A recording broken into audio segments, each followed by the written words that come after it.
Does Joe feel betrayed by any of that, or does he understand that it was for the country also? I mean, look, he's going to speak tomorrow. We'll hear from him directly, and I think he'll address whatever is on his heart. Like you said, he has a big heart. Yeah. He understands where people are. He understands having done this 36 years as a senator, 8 years as vice president, and now almost 4 years as president.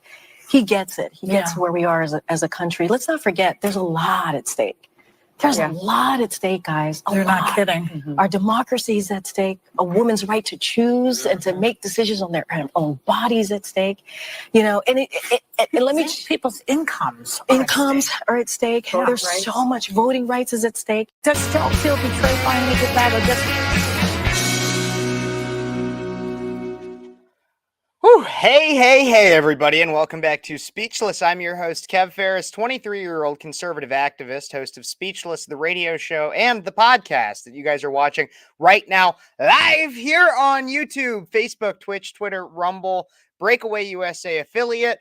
Everybody, thank you so much for tuning in. There is so much to cover tonight, but as we get to it and we talk about the liberal gush fest that is Karine Jean-Pierre, The View, and everything we're seeing, and we react live to Biden's first address to the nation, I want to remind you all to like this video, subscribe to the channel, comment what you think, share it with your friends, all that fun stuff. Of course, I always tell you guys to do that. Make sure, like I said, be in the comments section. Let me know what you're thinking. Keep it up. Give me the fire. Say hello, whatever. Get a conversation going, because this is about all of us. We're all speechless here on Speechless, and I want to know what you guys think. So keep it up. But as you might know, if you saw the thumbnail, if you saw the title, anything like that, you'd see that tonight, President Joe Biden plans to speak to the American public from the White House in his first public address since he announced that he was ending his re-election bid. Tonight at 7 p.m. Central Standard, 8 p.m. Eastern Time, I will address the nation from the Oval Office on what lies ahead and how I will finish the job for the American people. A post to X that was likely written by an intern said yesterday, Tuesday. Biden posted a letter, as many of you guys know, on Sunday that said he was exiting from the 2024 race, in which he was poised for a rematch against former President Donald Trump. But he did claim that he would stay on as president, raising a lot of questions from people. I believe, quote, "It is in the best interest of my party and the country for me to stand down and to focus solely on fulfilling my duties as president for the remainder of my term." Allies had been applying intense pressure on Biden, 81, to drop out after a fumbling debate performance late last month spurred concerns about his mental acuity and electability. And of course, we've been following all of that on my show. I even covered, I had a whole hour and a half that I talked on Monday night about all of this. It's incredibly odd that we had barely seen the president for several days after this announcement, raising concerns as to whether or not he was even still alive. We briefly saw him walking to Air Force One yesterday, just last evening. That was the first public appearance. There was an odd phone call during Kamala's announcement that she was taking over as the nominee. There's a lot, and it raised a lot of questions as to whether or not he was even alive, as I said. But during this whole time, we've had to ask the question, we've had to say, what answers can we get? What answers can we get? And well, one of the people that we've often tried to seek answers from that rarely actually presents them is Karine Jean-Pierre, of course, the French lady who runs the White House press correspondence. She's the White House press secretary. And so we ask, hey, what's going on here? What's going on here? Hey, can you give us any answers, Karine Jean-Pierre? Maybe she should hold a press conference Monday, the day after this letter drops. No. Instead of holding a press conference on Monday, she decides to go on The View and holds an absolute gush fest with the liberal loony ladies of The View about President Biden. Take a look and a listen. You saw that first clip in which she says, everything's at stake. My baby murder is at stake. Your right to vote is at stake. Women's rights, black rights, all the rights, gay rights. Yeah, no, because apparently Republicans' only platform is take all rights away, which of course it's not. You'd have to be patently idiotic to believe that. But let's take a look and listen at some other clips of Karine Jean-Pierre on The View when she's trying to talk about Biden, so we can try to get an idea of maybe what Biden will say this evening, tonight, as he addresses the nation for the first time since his unprecedented, historic decision to exit the race. Here's this. Look, you know, this has been an interesting couple of weeks, to say the least. Oh, shit. But what has always been the case is it's always been a privilege and an honor for me to represent this president of the United States and be the White House press secretary for this president. Right. And at the end of the day, when you think about what he has done the last 4 years, when you think about who he has been as a human, as a person, by the time we're done, by the time we run through the finish line at the end of January, he would have done more than most presidents have done in 8 years. He would have done more in 4 years. Yeah. Look, I won't disagree with her. More than any president has done in 4 years, than 8 years. However the hell she worded that. You got the gist. I won't disagree. However, she means it in a positive light. He's done more to destroy and ruin this country in that short amount of time. But we all know it's not really him. It's the people behind him.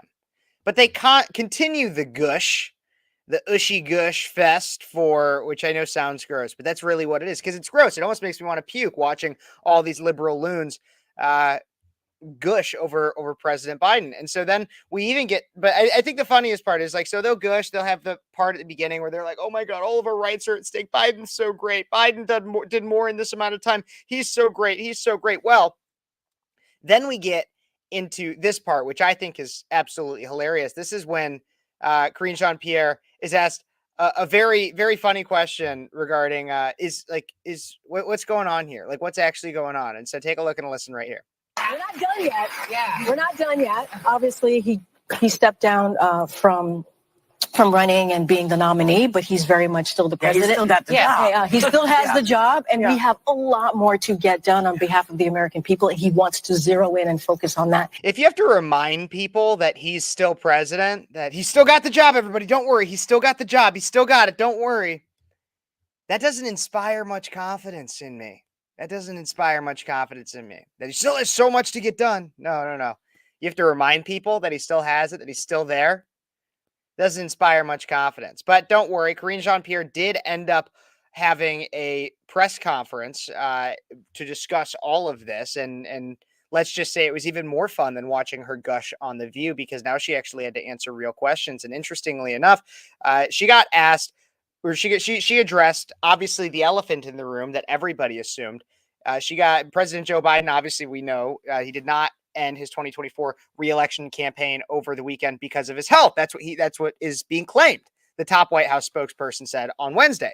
White House Press Secretary Karine Jean-Pierre dismissed the idea during a press briefing hours before Biden is expected to deliver an address to the nation. This is just earlier today. Take a look and listen at what Karine Jean-Pierre had to say during this press conference.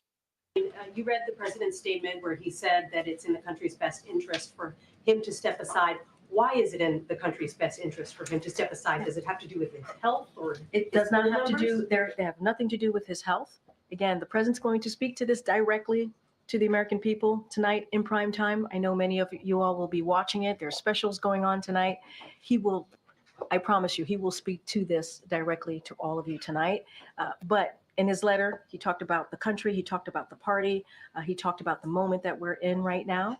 It is not about his health. I can say no, that's not the reason, but hear him out tonight. and the president She says that, honestly, it sounds like it's something that we wouldn't expect. Is this going to be some big reveal? Maybe he's stepping down to reveal he's changing his genders. He's going to have a sex change operation. Maybe if it doesn't have to do with his health, maybe he's stepping down to realize his true calling as, I don't know, I can't even. What is Joe Biden? What is the real reason? Maybe he's going to be a participant in the Paris Olympics. Maybe he's actually truly an Olympian. And that's why he seems so tired all the time. It's just because he's training so hard for the Olympics. Maybe that's it. What could it be? What could Joe Biden be stepping down for if it's not his health? Wow. Such a fascinating revelation from, if it's not his health. I mean, everybody assumed it must be because of health. Then what is it? denied for weeks, and you denied for weeks that he was even thinking of stepping aside. What changed from all those days that he had that message to Sunday? So look, he's going to address this as well this evening. Let him speak for himself. But here's what I will say. And I think we gave a little bit of a TikTok to all of you. He met with a small group of advisors on Saturday evening, and with his family, and was thinking through how to move forward. Sunday afternoon, he made that decision. It was in a very short period of time, as you can imagine. And then at 1:45, he got on the phone with some of his assistants to the president, some advisors. He let them know, and then minutes later, a letter went out. So it was in a very short period of time that the president was able to think about this and make a decision. But I would say again, the president's going to address the American people. You will hear directly from him tonight. Man, it seems like they keep this so shrouded. Like it's as if like we're still being lied to. I still feel like I'm being lied to. It's so vague, this idea of it's not because of his health. He'll tell you, don't worry. Like as if like we're waiting for like a treat or something. It's a surprise. Like it's a surprise in the box for later. That's what we're going to figure out. Like what the heck? This should not be something that is so secretive from these people. What was it? What was it? And then Karine Jean-Pierre has even asked if there was any kind of a cover-up regarding his health. And Karine Jean-Pierre denies any sense of a cover-up about Biden's health. Interesting. People in this White House knew that President Biden was slipping, and it was hidden from the American people. So who ordered White House officials to cover up a declining president? I know that is a narrative that you love. And Wait, wait, 10 days, hold on. he did a press conference Hold at on. NATO. Hold I'm in it. There's all these things that I Hold need on. to finish. And then 10 days later, I'm dropping out. Okay, wait, okay, you're asking me like multiple questions here. Let me, wait. First of all, there's been You're asking me multiple questions here. Yeah, because you give zero answers, idiot. no cover up. Want to be very clear about that. I know that's the narrative that you all want. Wait, no, you can't. Well, Okay. I've been with President Biden for 5 Are years. you going to let me answer the question? Would you at least admit that the debate was not just a bad one? wait. Can I answer the question? Yes. All right. Are you sure? Yes. Okay. To your first question, it is not a cover up. I know that is the narrative that you all want. It is not. I'm going to say this again, and you're going to hear directly from the president. I hope you listen tonight. I think it's going to be incredibly powerful and important. Once again, like there's like this idea, like, oh my gosh, this is gonna be this huge, powerful moment. It's gonna be something. I guarantee you, I'm willing to bet this is not going to be. This is gonna be a nothing burger. They're getting you so close. They're like, oh man, like they're really trying to hype it up. It's gonna be nothing. It's gonna be I think it's going to be some vague BS about how I think this is best for the nation. How, oh my gosh, I just need to do what I've been reminded of.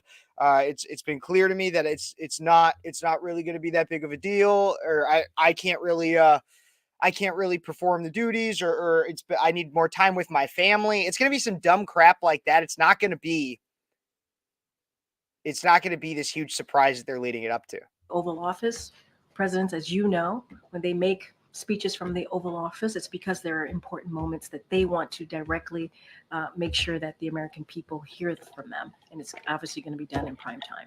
I would listen to the president. And then what I will say is that it is not easy making a decision that the president made on Sunday. It's just the way that I see it. Okay. I see one of my commenters, I need more time with my family. Dumb crap. I'm not saying needing more time with your family is dumb crap, but what I'm saying is dumb about it is that if that was his reason, he would have realized it much earlier on before he even decided to run again. That's what I mean. Dumb crap meaning it's an excuse rather than a real reason. I'd have so much respect. I would have so much more respect for Joe Biden, which like the amount of respect that I have for him is like dead zero.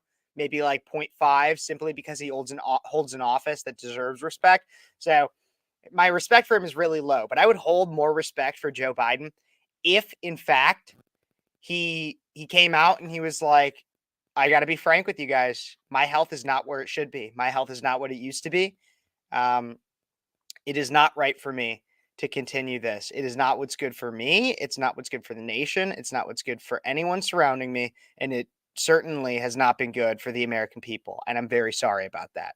My health is good enough to, if he wants to stay in, I don't think his health is good enough to stay in, but he should, if that's what he intends to do, he should find some way to try to reassure the American people that he's good enough to serve this next like 5-6 months, or 7 really, because he's got to make it to January, 6-ish.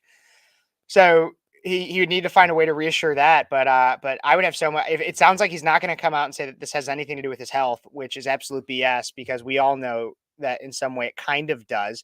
But the truth is it's not really just, obviously it's not really just that it doesn't have anything to do with his health, because in some way it doesn't. Like so it does have to do with his health, but like 3 rungs down the ladder. 3 rungs down the ladder. What I mean by that is the reason why Joe Biden is deciding to step down, why he's not running for re-election, isn't directly because of his health. It is because he got found out. It is because the Democrats realized they no longer could hide it from the American people, that enough people knew, enough people realized, and enough people wouldn't be excited to go vote for the weekend at Bernie's candidate. That's why he decided to step down. Begrudgingly, I'll assume. I'm interested to see the tone of this, because to me it seems like we'll have to watch. Maybe there's a gun to his head as he's making this speech tonight, because I don't think Joe Biden wanted to step down.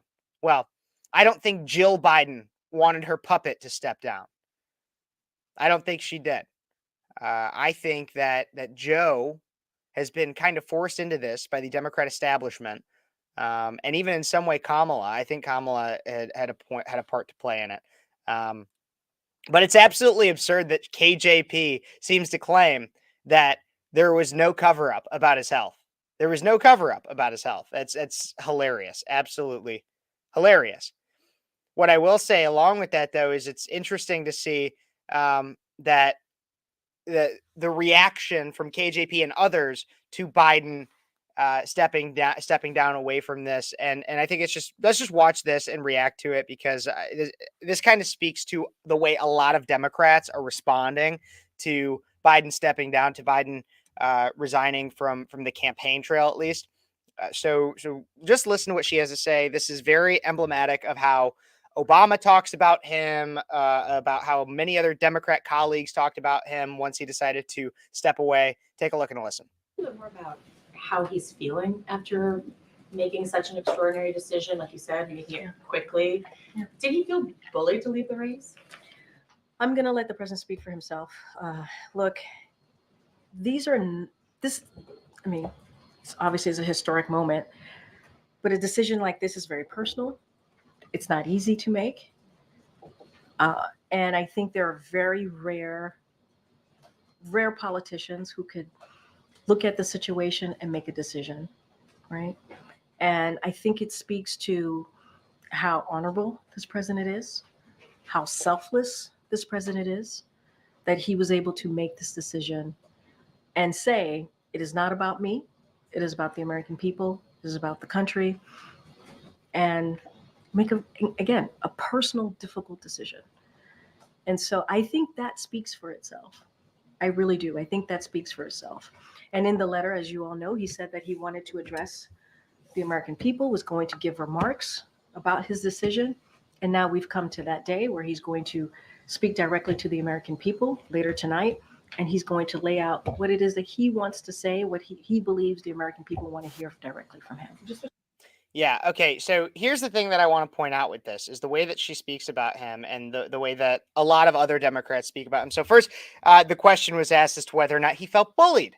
And then she basically did not say anything about that. She was like, I'm going to let him speak to this. And then she gushes. Once again, she gushes over Biden. This is so honorable. I don't know how many other politicians would do it. Like, this is a very rare thing. It's so noble of him to do. This is how all of these politicians acted. Nobody has ever spoken about Joe Biden like that. Nobody has been so complimentary of Joe Biden. Nobody has ever been that complimentary of Joe Biden. And it's really, really funny to me. I don't know why anybody is recognizing this. It is really, really funny to me that a politician who has been in public service, which I wouldn't say he is serving the public. However, he has been in a job that's traditionally considered to be public service. It is funny to me that he has been in public service for 50 years, essentially. And the time that people speak the best about him is when he leaves, when he quits, when he's out of here. What does that say about your legacy? The time that everybody speaks favorably to you, that they call you honorable, noble, that they seem to actually respect you in any way, is when you say you're done, you're out. That's the most noble thing. That's the most noble thing that Joe Biden ever did, is step away. What does that say about his career? What does that say about the man? What does that say?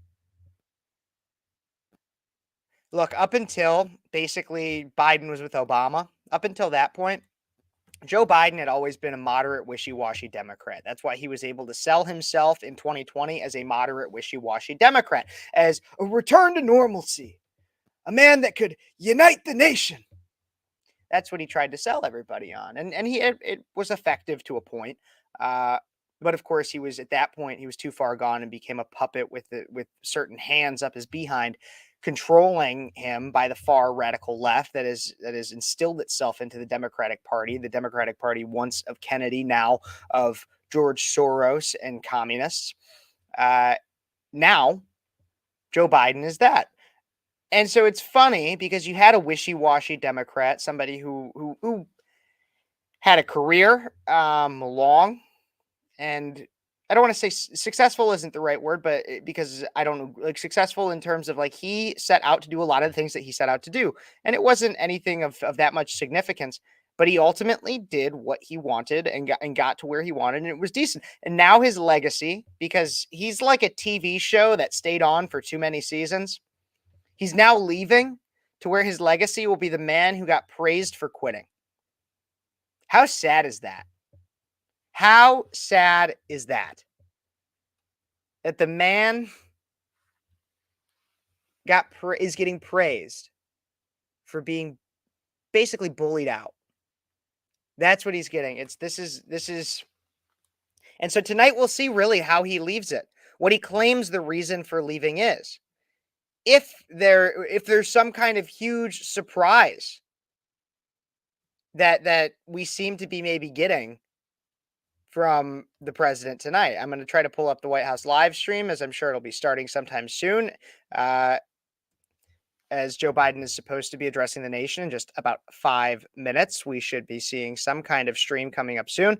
Of course, I will make sure that it's up on screen for us. I will try to be as minimally interruptive as I can so that we can all make sure we hear exactly what bumbling, fumbling, sleepy Joe Biden has to say. I will pull up White House. This is usually where I get my streams from in case it ever were to go out or anything, as I just go to like the White House Twitter page.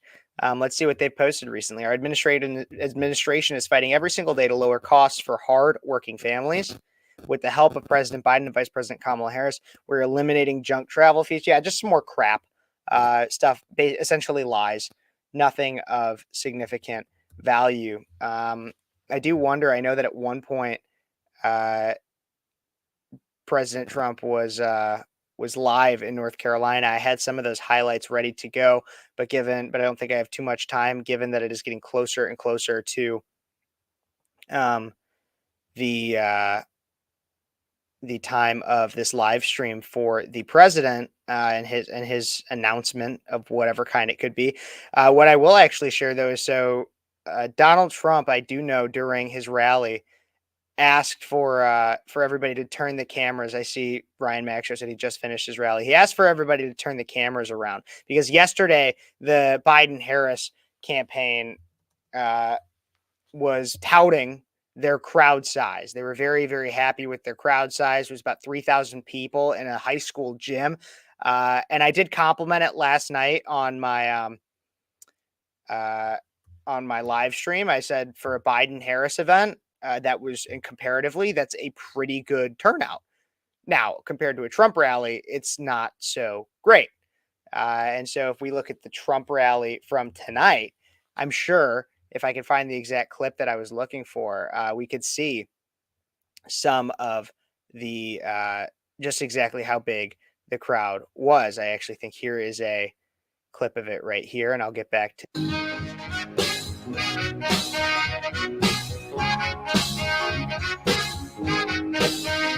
Don't you ever be sad. Lean on me in times of bad. When the day comes.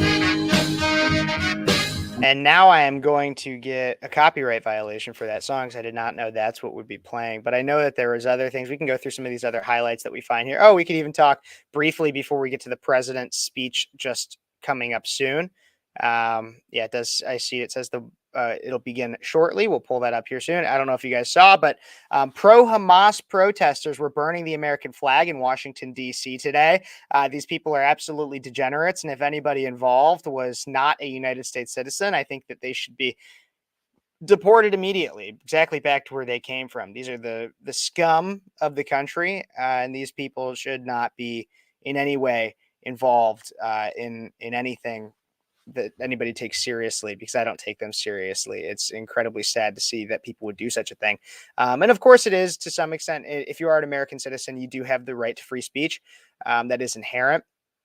And this has been covered by a Supreme Court as free as a sense of freedom of speech. However, I have zero respect for anybody who does this to the American flag, especially. I already had no respect for it, but even less respect. So less than no respect, less than that. If you're also waving another country's flag while burning the American flag. And so these people are degenerates that should be arrested and deported. So that's really the way that I see it. Here we got on screen now, of course, we will begin shortly from the White House. So we will be coming up soon. I will take a look at some of your comments. I see some fun friends in the comment section. Common Sense, of course, is there. Thank you. We will probably see the best version of Biden tonight. Ryan Mack show, of course, calling what the pro-Hamas terrorist protesters were doing, calling that an insurrection. Common Sense saying that was sad. Of course, we got Demon Goral, who has been here the whole time, which thank you so much, Demon Goral, for tuning in. When she says, look, it sounds like she's about to break up with somebody, KGP. Yes, absolutely. It does sound like she's going through a breakup. I think it's probably because she presides as the White House press secretary for the dumbest president and the worst and lowest rated president, not only in my lifetime, but in most of the history of the country, if not the history of the country. So, she says how selfless President Biden is, that he's getting out of the race. I mean, he was to pull out now after the primaries. They just stole democracy. Absolutely. And that's exactly what I talked about on Monday on my show, is that this is the least democratic thing for them to possibly do. They did not care about the millions of Americans that voted for their Democrat primary candidate. They voted for Joe Biden, whether they even liked it or not. They voted for Joe Biden. That is their presidential candidate. And so to do this now, excuse me, it's been a long day, but to do this without any incorporation of the people that are supposed to be your voting base, if you don't feel a little bit of outrage from that, then I don't know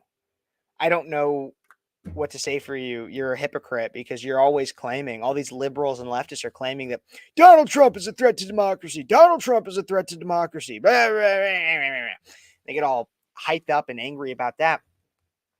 But then when you have a definitively anti-democratic process happening to decide your nominee for president of the United States, you're not going to claim, you're not going to stand up and you're not even going to whisper what you should be thinking about, how that's a lack of a democratic value from the party that labels themselves the Democrats, the Democracy Party. What hypocrites. Absolutely no respect for anybody who does not recognize that crap. So it's absolutely insane. Well, of course, we will have President Joe Biden addressing the nation sometime soon. Will Obama endorse her? New York Post says he won't because Harris can't beat Trump. That's potentially Kamala. Do not come. Do not come. I actually, that's funny. Biden pulls out. You guys, nasty boy in my comment section on Rumble. That's a funny one. You're quite the jokester. You're quite the jokester. Okay, let's take a look and listen. Oh my God, he does My not look fellow well. Americans, I'm speaking to you tonight from behind the Resolute desk in the Oval Office. In this sacred space, I'm surrounded by portraits of extraordinary American presidents.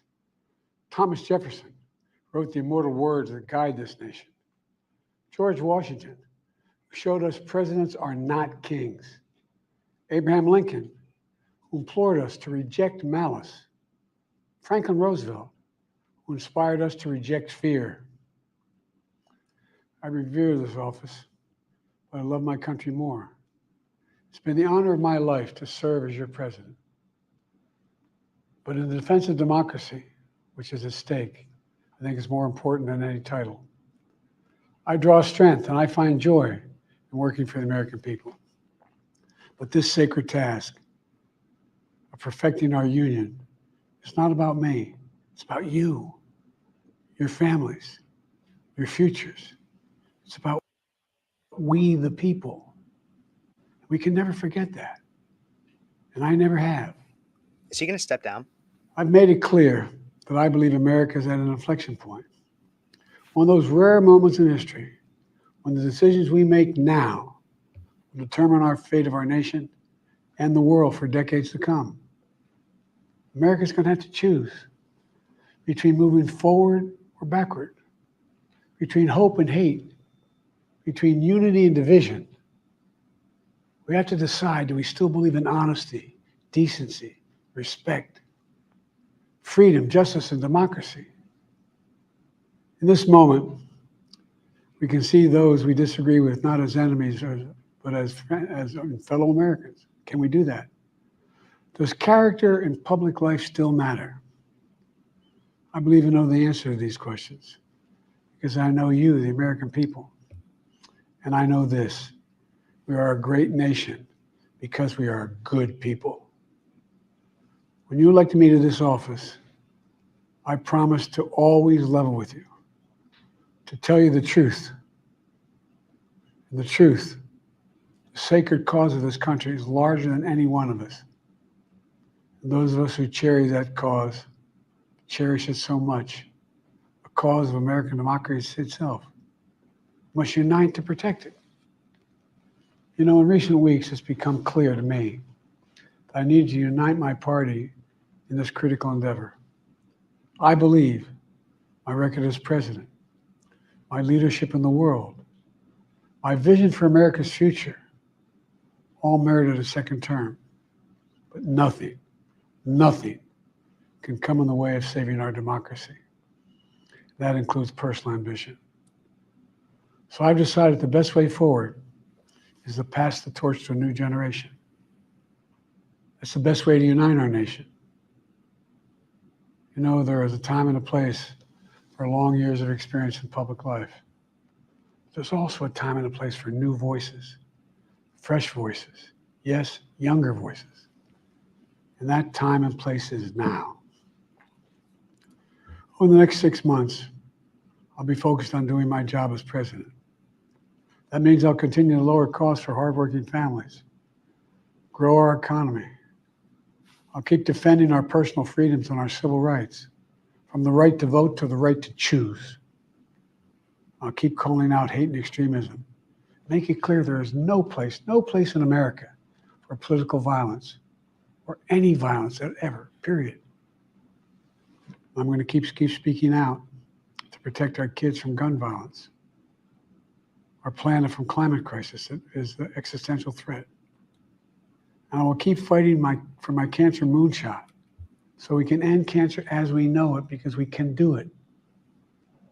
I'm going to call for Supreme Court reform because this is critical to our democracy, Supreme Court reform. You know, I will keep working to ensure America remains strong, secure, and the leader of the free world. I'm the first president in this century to report to the American people that the United States is not at war anywhere in the world. We'll keep rallying a coalition of proud nations to stop That's Putin bullshit. from taking over Ukraine, doing more damage. We'll keep NATO stronger, and I'll make it more powerful and more united than any time in all of our history. I'll keep doing the same for our allies in the Pacific. You know, when I came to office, the conventional wisdom was that China would inevitably surpass the United States. That's not the case anymore. And I'm going to keep working to end the war in Gaza, bring home all the hostages, and bring peace and security to the Middle East and end this war. We're also working around the clock to bring home Americans being unjustly detained all around the world.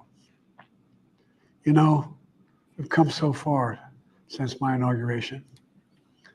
On that day, I told you, as I stood in that winter, we stood in a winter of peril and a winter of possibilities. Peril and possibilities. We were in the grip of the worst pandemic in the century.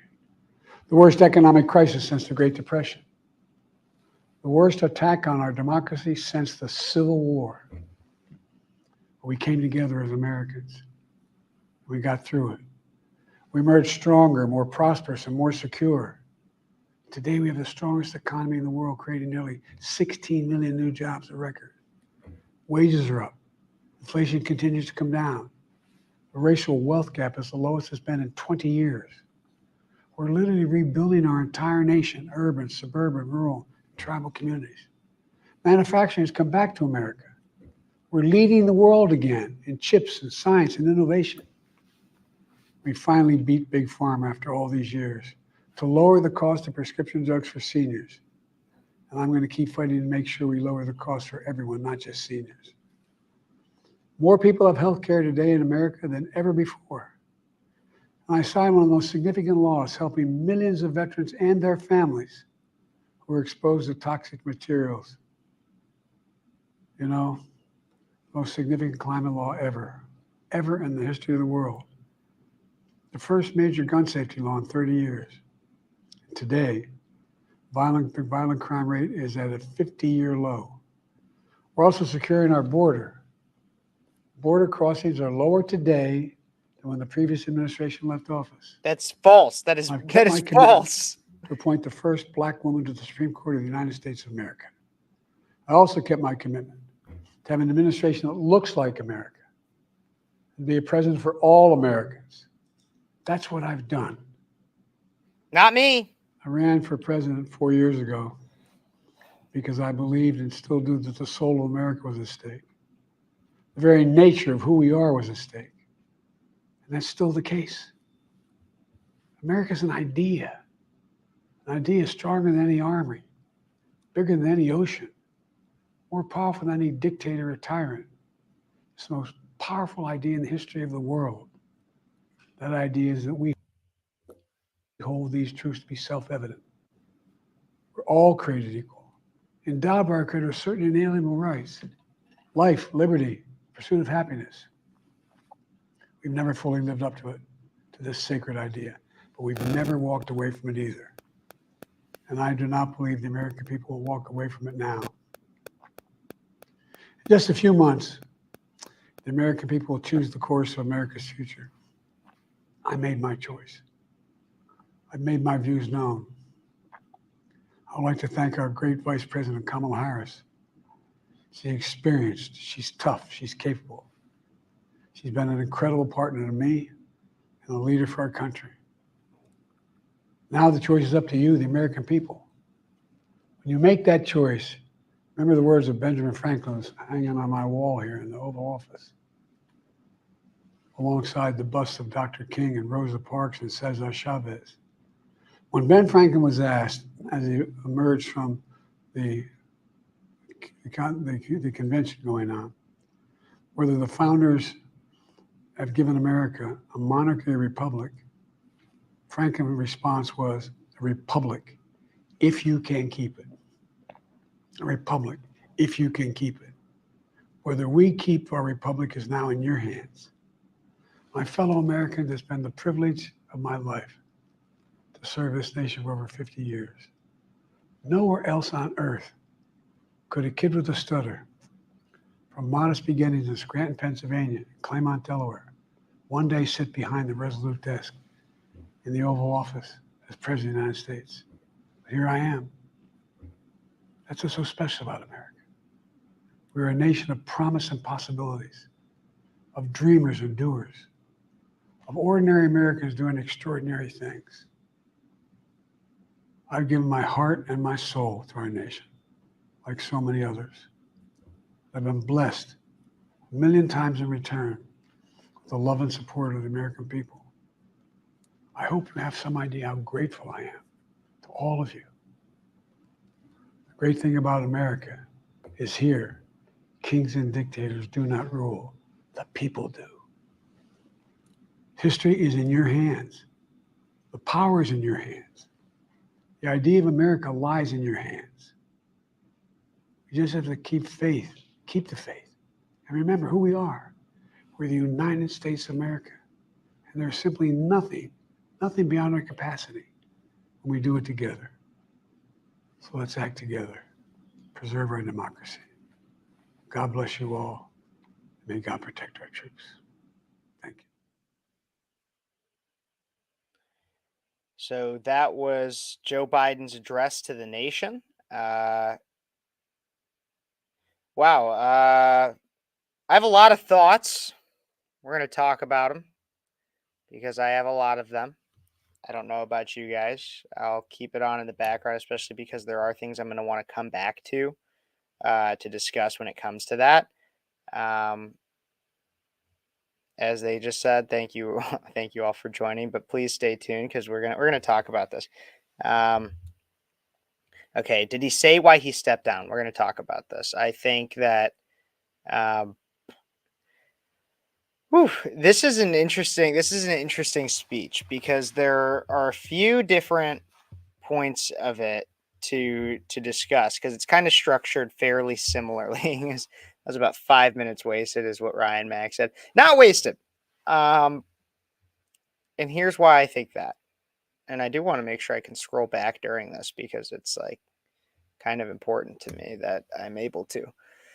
Eventually, I'm sure it'll be posted as if it's just its own video. Maybe I'll be able to go back. We'll figure it out. But when it comes to this speech, there was a few things that we noticed. He talked a lot about, obviously, his personal feelings of achievement throughout his office. He talked about that. He talked about, he listed all these different things, many lies primarily of like, oh, here's all the things I accomplished. And then he briefly touched on him announcing to step down. Not once in any of this speech did he say anything about health. He made vague discussion about the idea that his stepping down is about unifying the party. Well, the thing that he didn't address, which was the elephant in the room, is that the reason why his party didn't have unity is because they were split on endorsing you because you're the current president and those who were concerned about your health and viability as a candidate through that. He's saying it's about unity. It's about unity. It's about me trying to unify the party, but it's not at all.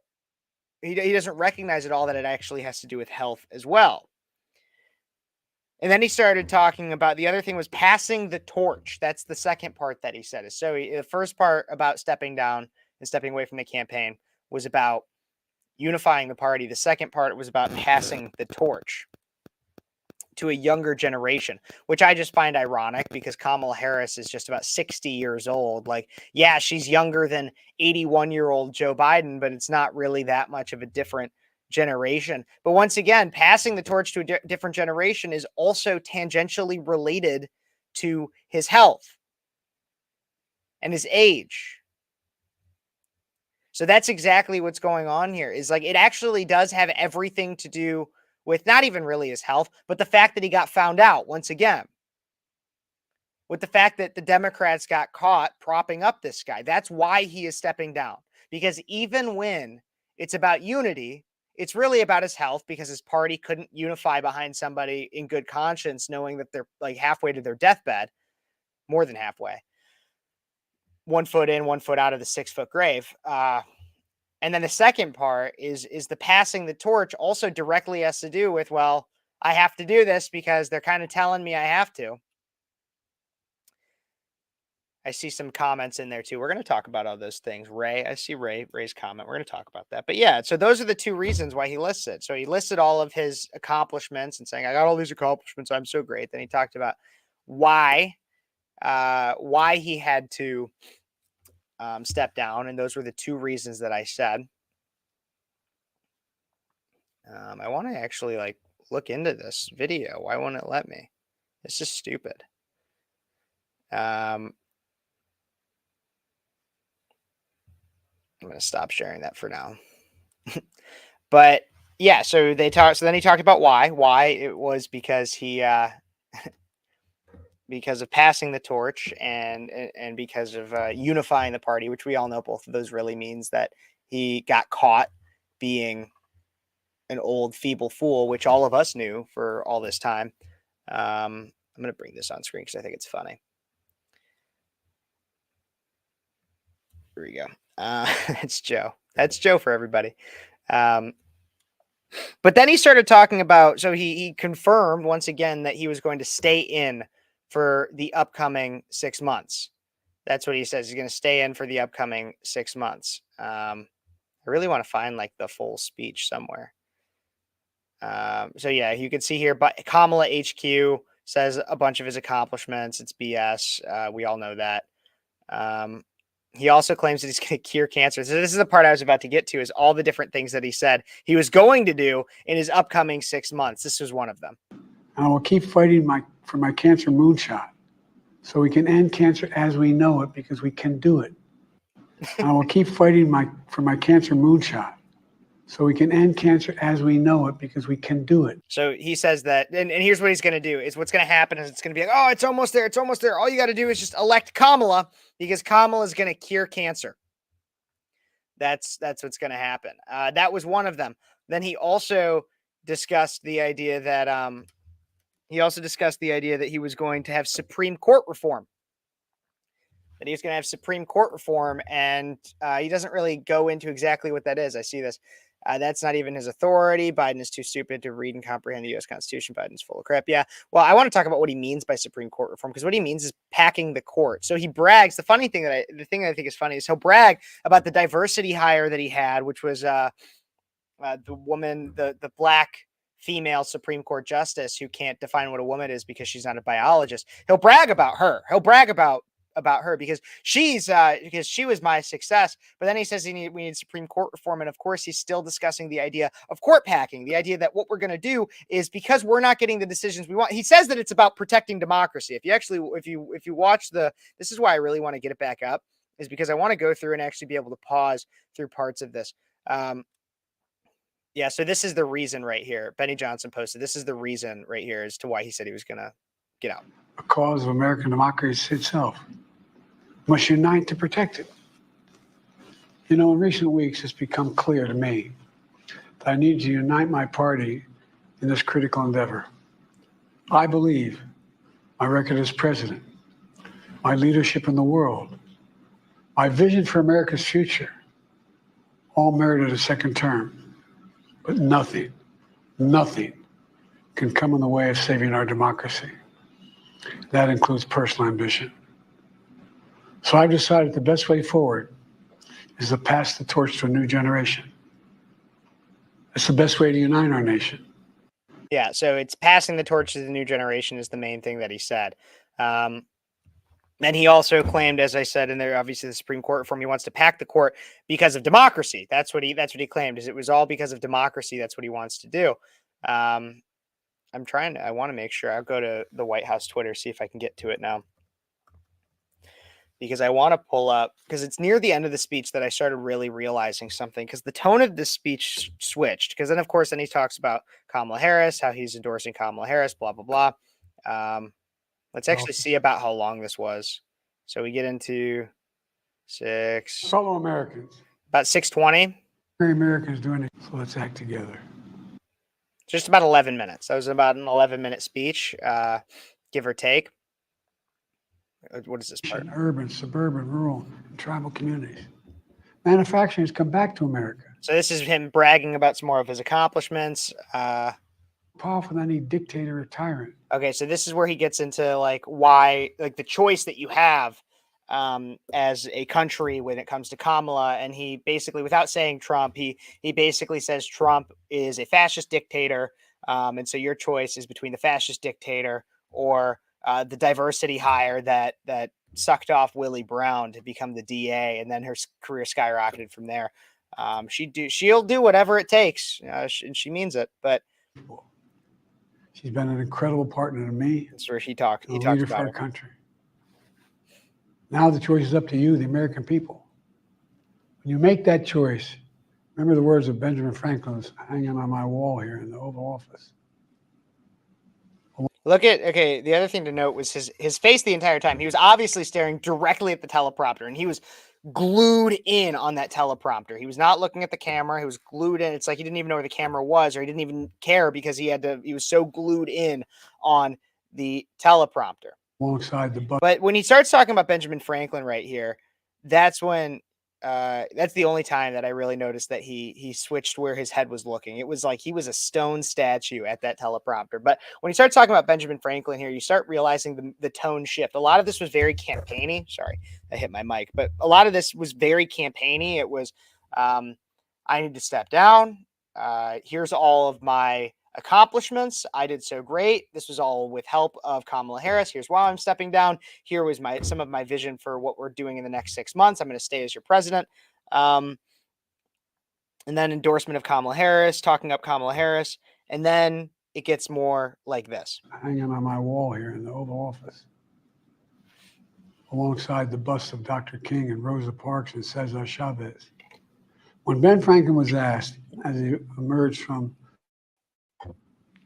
the convention going on, whether the founders have given America a monarchy or republic, Franklin's response was a republic, if you can keep it. I also like how he says he emerged from that convention that was going on. I love how he says it as if like he was alive during that time period. He's like, that convention that was going on. You mean the Constitutional Convention? Like when our founding document, like the principle for the entire American experiment, and Biden just is that convention that was going on. I just think it's funny. A republic, if you can keep it. Whether we keep our republic is now in your hands.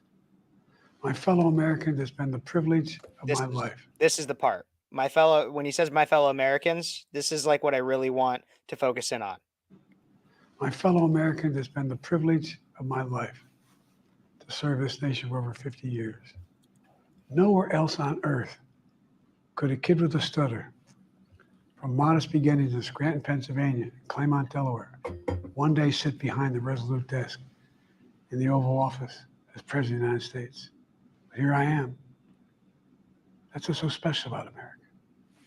We're a nation of promise and possibilities, of dreamers and doers, of ordinary Americans doing extraordinary things.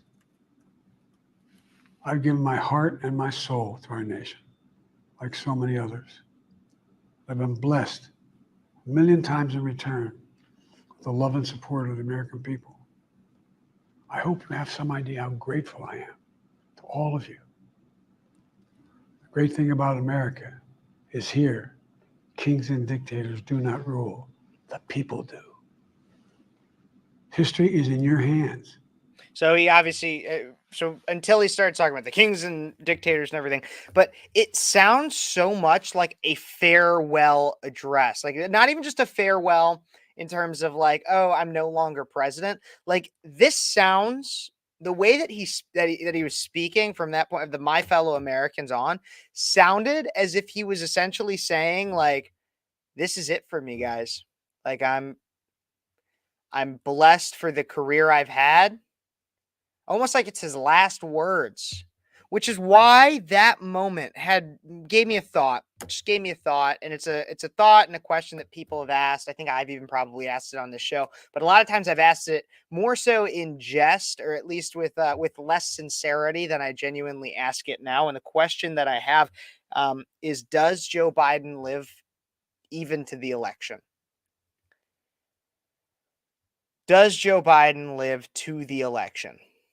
That's like genuinely the way I see it. Is nowhere in there did he ever necessarily say like, I'm dying, or I'm currently in hospice care. He never even once mentioned the COVID-19 that he apparently was diagnosed with last week. He doesn't, nothing about his health, nothing about health whatsoever, as if we're all in the dark, as if we're all just buying the bullshit that's like, oh, President Biden's fine. I mean, he's just fine. He's just a little lost. It's okay. Everything's okay. No. We know something's wrong.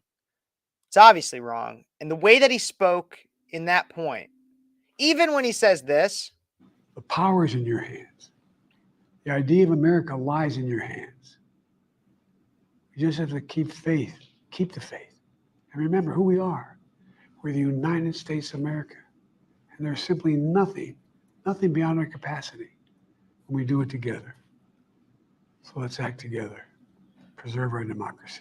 I got to be honest, it gave me vibes similar to, and this might be too long of a clip, and I'm probably going to be getting a copyright violation for this, but I think it's worth sharing, and I think it's really funny. It gave me the same vibes as this, like when he ends out, it's his last words, it's his final words. It reminded me of this. It's very bad news. Sheeple. There is just news. There is no good or bad. Master, your vision was right. Tai Lung has broken out of prison. He's on his way. That is bad news. It's like, it reminds me of I do Biden. not believe that the Dragon Warrior can stop him. The panda? Master, that panda is not the Dragon Warrior. He wasn't even meant to be here. It was an accident. There are no accidents. This is the exact vibe I got from like half of that Biden speech. Twice. Well, that was no accident either. Thrice. My old friend, the panda will never fulfill his destiny. I like this point here. Promise me you will believe. That's like when Biden whispers to you. I will try. Good. My time has come. There we go. You must continue your journey without me. What are you? What? Master! You can't leave me. I remember being like 8 years old and crying in the theater watching this. You must believe. Master! Yeah, that's like the exact same vibes as this right here. And a leader for our country. Now the choice is up to you, the American people. My time has You come. make that choice. Remember the words of Benjamin Franklin hanging on my wall here in the Oval Office. Alongside the bust of Dr. It's like the King same in thing. Rosa Parks. It's the same thing to me. My time has come. That's basically what Biden was saying during that whole thing. No, so that was Biden's speech and relatively underwhelming, because the difference between him and Master Oogway from Kung Fu Panda is that the fictional turtle has so much more honor and moral compass than Joe Biden does. They just give off the same vibes. They must just have like DreamWorks must just have the same writers as Joe Biden. Screenshot that pause right there. Yeah, well, that's what Ryan Mack Show said. Everybody, if you want to screenshot that pause, get the confused, scared look of Joe Biden. It's hilarious. Just who this man is. This man is our president, everybody. This is actually like, I think we're gonna if we zoom out, like, here's the picture right now. Here's the current moment in time. Zoom out a lot and think to yourself, you'll realize what an absurd, crazy time we are living in, a time in which we have a president who is not only senile, but when he has been president the majority of the time, we have wondered as to whether or not he was genuinely even all there. And we will never know. Like, this will be something we won't know until potentially in the heavens. Who is running our country for the last 4 years? Who was?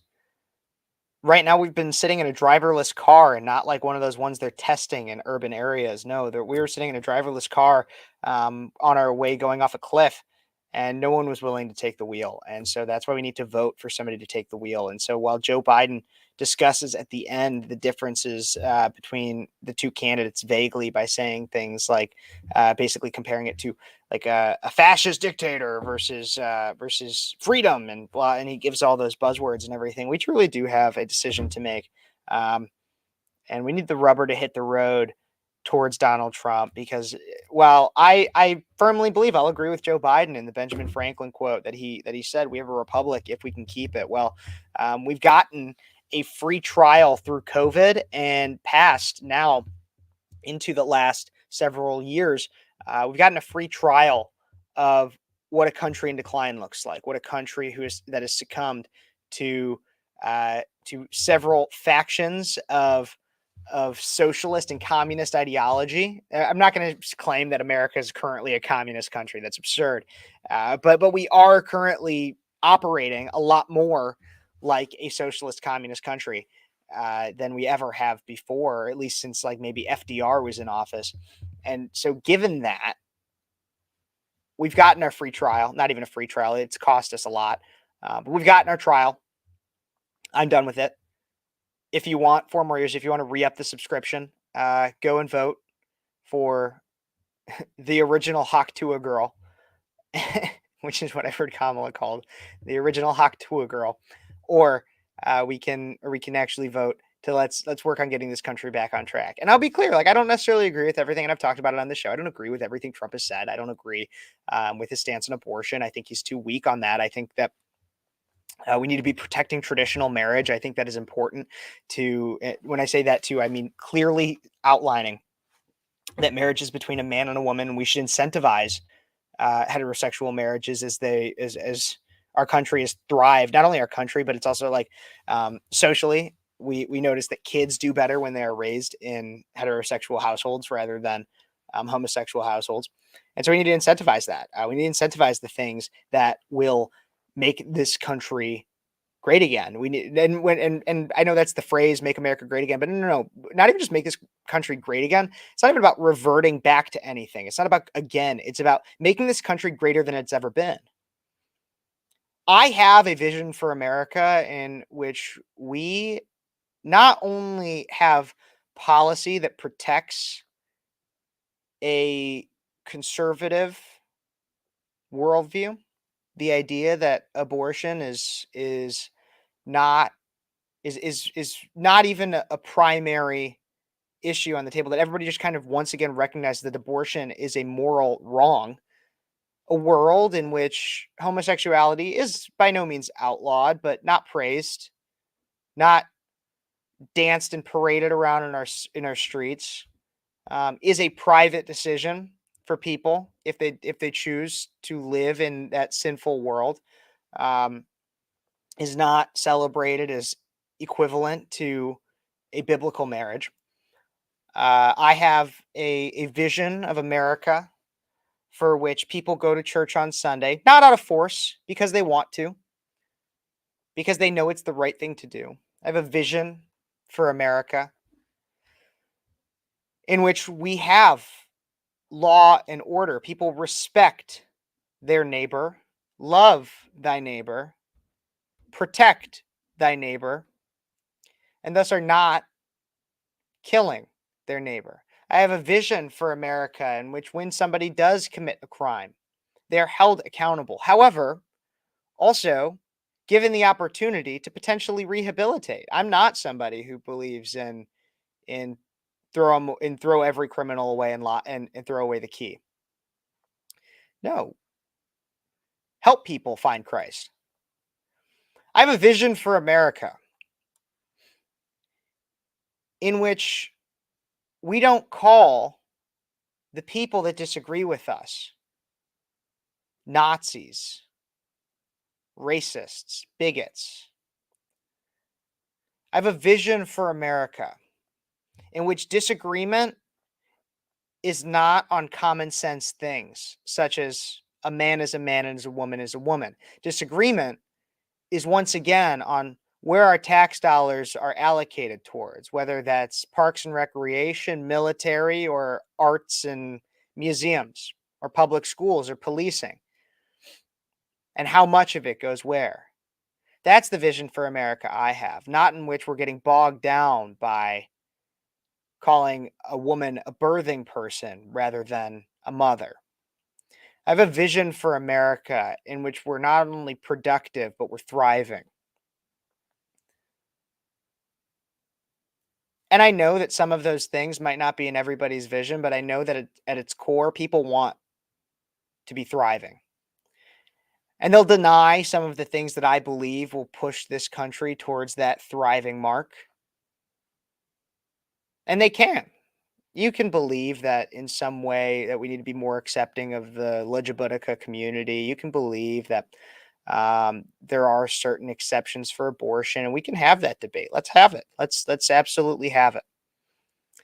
Because I know that while my vision for America might not come to fruition in my lifetime, I do know that my vision for America, a vision that many others hold, a vision that can be outlined in things like Project 2025 to some extent. There's probably things in there. I haven't read all 900 some pages, but there's probably things in there that I disagree with. Or the Sharon Statement. If you look up the Sharon Statement from Young Americans for Liberty, the Sharon Statement is a great example of something to read. In my vision for America, whether or not it comes to fruition, whether or not I ever see it, I know that that's what would make America great. Not again, because we've never fully realized all of it. America has been great in the past, but it'll make America greater. I was raised in a family in which our standard was you could always do better. And yeah, that can have a hard time in believing that, oh man, maybe I'm not good enough. Thoughts I've had. But I will also tell you, it's instilled in me a standard of which I'm always striving for more. You can take it and say, and I'll admit there's been times in my life where I take it and say, man, I'm not good enough. And you can get down on yourself. Can happen to the best of us. But if you take it and say, damn, that wasn't good enough, let's make it better. That is where we find and achieve success. Success as an individual, success as a family unit, success as a community, success as a country.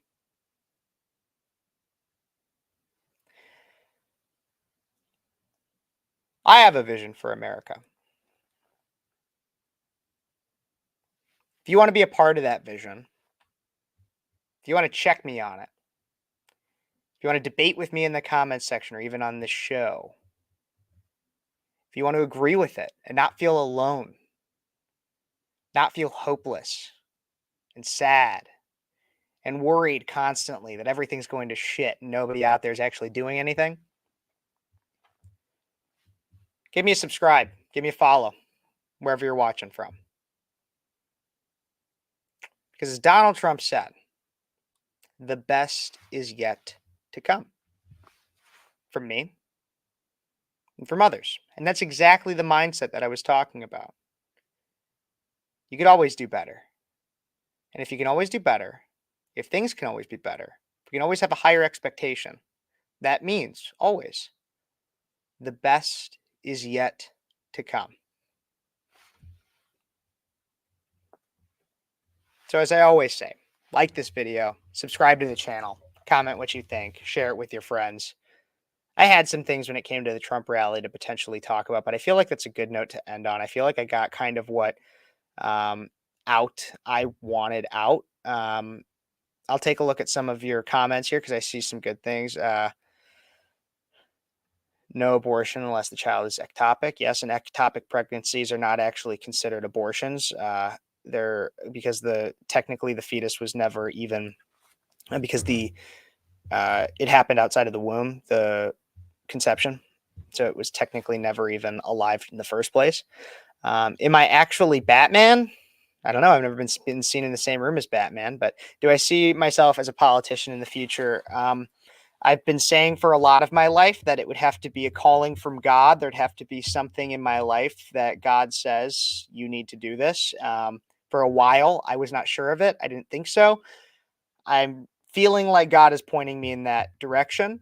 And it seems to be a part of my plan right now. And I'm more erring towards whether or not God pushes me away from it now. But we'll see which way the wind blows and which way God blows it. Me, 2028, that'd probably be around that I run. Not for president, but for Congress or something. Actually, it's going to be like 2036 since I'm so young. Well, thank you. I appreciate this. Thank you so much. The best is yet to come. I have no doubt. Narsty boy, I appreciate you saying chills. Out of the tree of life, I just picked me a plum. Well, it's nice of you. Everybody, thank you so much. And as I always say, like this video, subscribe to the channel. If you want to support me in even the longest journey towards whatever my life holds for me, I not only do I want you guys to support, I don't want support. I don't want it to be as if like you guys are always just holding me up. We're standing in lockstep right now. We are arm in arm.